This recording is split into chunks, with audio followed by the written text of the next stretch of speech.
Chers amis d'Apéro Conversation, bonsoir.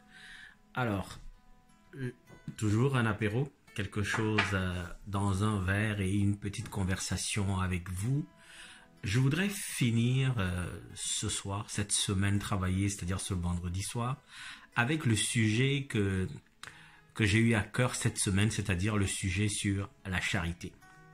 Alors, j'ai d'abord fait un apéro conversation sur la charité pour expliquer ma définition de la charité, pourquoi est-ce que on peut parler de charité dans certains cas et pas dans d'autres cas. Ensuite, dans un deuxième épisode, j'ai expliqué pourquoi est-ce que les religions avaient eu à cœur de pousser les gens à faire l'aumône, à faire preuve de charité. Pourquoi est-ce que c'était important? Pourquoi justement ces personnes qui sont à des carrefours, à des métros, dans la rue, à quémander, à demander de l'argent, ces personnes qu'on appelle les mendiants parce qu'ils demandent des choses, pourquoi est-ce que c'était important dans le but d'expier nos péchés, de nous rendre plus favorables à la divinité que nous implorons dans nos différents rites et religions? Pourquoi est-ce que c'était important donc pour les religions que on puisse pratiquer la charité? Je viens ce soir vous parler des mendiants. Pourquoi? Parce que généralement, quand on parle de charité, on parle des mendiants parce que c'est vers eux, généralement, qu'on oriente notre bonne volonté. Ces gens qui sont dans des carrefours, qui sont des clochards dans certains pays, qui semblent avoir des vies complètement dissolues, qui sont dans la rue et qui, dans toute l'histoire, ont existé.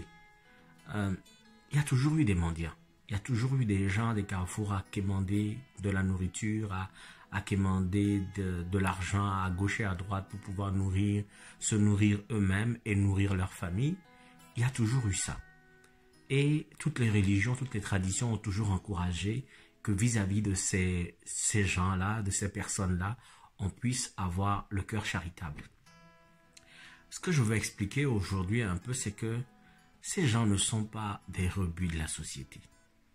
Ces gens ne sont pas des gens dont la vie est tellement mauvaise, et tellement malheureuse qui se retrouvent là-bas. Je disais dans l'épisode précédent qu'une de mes tantes qui est prêtresse vaudou m'avait expliqué que aucune vie ne s'incarne pour être à des carrefours sans aucun dessein, sans aucun objectif. C'est leur mission de se retrouver là-bas, d'être ce genre de personnes vers qui nous autres devons infléchir notre cœur et aller vers eux et leur proposer de l'aide. Mais on peut se poser la question de savoir si dans les pays pauvres comme en Afrique, ce sont des laissés pour compte, ce sont des mendiants, des gens qui n'ont personne, ce sont des fous qui sont à des carrefours, qui demandent de l'argent, de la nourriture. Ce sont des gens dont l'État n'est pas capable de s'occuper parce que les États africains, généralement sous-développés, n'ont pas encore réussi à s'occuper entre griffes des gens bien portants. C'est pas vers ces gens-là qu'ils vont mettre le maximum de leurs efforts, soit dit en passant. Mais pourquoi est-ce que dans les pays développés, dans les grandes villes comme Paris, New York, Washington, on trouve quand même Montréal, on trouve quand même des gens qui ne vivent pas dans des maisons, dans des centres d'hébergement qui existent, qui n'ont pas forcément détruit leur vie avec la boisson ou quoi que ce soit, mais ce sont juste des gens qui vivent dans des carrefours. Alors, en Afrique, ce sont des fous, ce sont des gens qui sont pas bien portants, des trisomiques dont personne ne s'occupe, des gens avec des syndromes particuliers ou des maladies mentales. En Occident, on parle de clochards, on parle de homeless, on parle d'itinérants à Montréal. Mais malgré toutes les mesures que les gouvernements mettent en place pour prendre soin de ces gens, ils continuent toujours de vivre à ces carrefours. Moi, je dis que c'est bien la preuve que ces gens ont une mission. Peut-être que ce n'est pas forcément la mission d'expier nos péchés quand nous avons le loisir ou le plaisir de les regarder, d'avoir pitié d'eux, de leur donner un peu de notre surplus. Pas lorsque dans un but de nous rendre pur et digne de la divinité dans un processus de prière, de purification ou de pénitence, ou dans des temps comme le temps de jeûne, parce que les musulmans sont en ce moment en plein mois de Ramadan, et tout le monde va essayer de vouloir se rafraîchir un peu son compte, enlever un peu des impuretés, et tout le monde va vouloir aller faire l'aumône, etc. Et c'est vis-à-vis de ces gens que l'on va exercer notre travail de charité ou notre fonction de charité. Pourquoi est-ce que ces gens-là sont toujours là-bas? Pourquoi est-ce qu'ils sont à ces carrefours-là? Peut-être qu'ils sont là pour justement qu'on aille les voir et qu'ils prennent notre fardeau, ou dans les fois où nous faisons des péchés pour une raison ou pour une autre, eux sont là pour récupérer le don que nous leur faisons. Bien sûr, ça leur sert à quelque chose, mais ils récupèrent ces dons-là et quelque part, ils prennent un peu de nos fardeaux. Ils nous permettent de nous réguler un peu dans les sociétés, et c'est pour ce rôle de régulation justement qu'ils sont dans des carrefours, ils sont dans des bouches de métro, ils sont dans la rue, là où beaucoup de gens passent, etc. Et l'autre chose que j'aimerais dire, c'est que le meilleur ami de Jésus était un mendiant.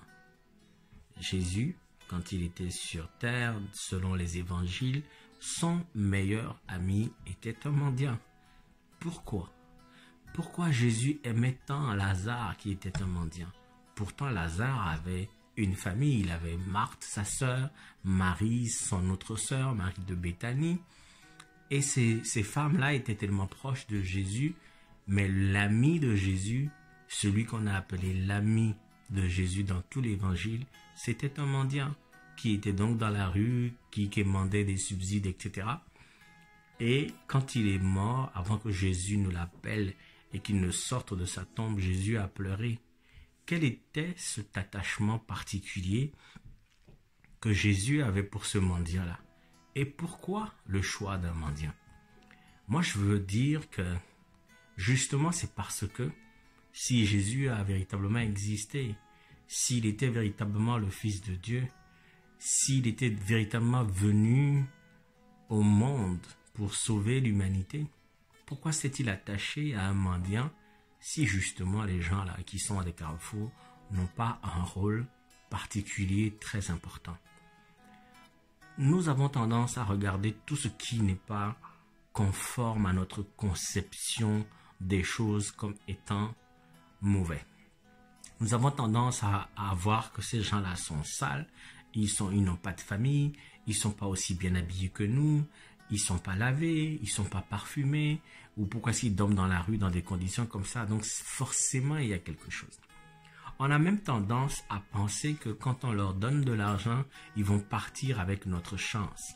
On a tendance à penser que ces gens-là sont tellement des rebuts de la société, tellement des gens qui ne devraient pas exister, qu'on ne veut même pas qu'ils nous approchent. Mais pourtant, le Fils de Dieu, quand il était arrivé, quand il était dans le monde, soi-disant, il s'était lié d'amitié avec ce genre de personnes-là.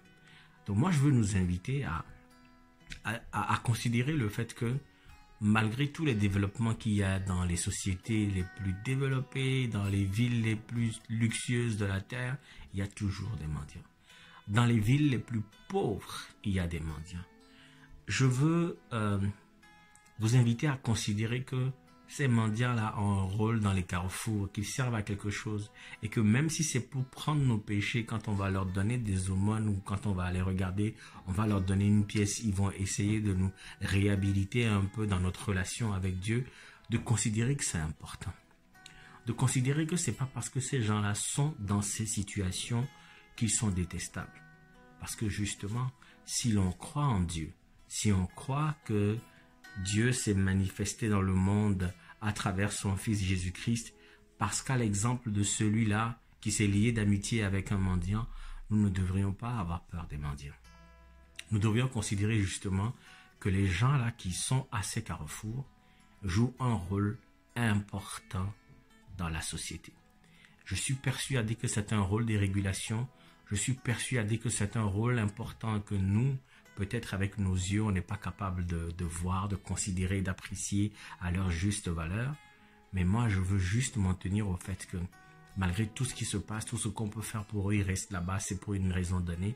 Et que même si nous, on n'en a pas conscience, peut-être que ce rôle-là est tellement important qu'il leur a valu l'amitié du Fils de Dieu. Je vous remercie.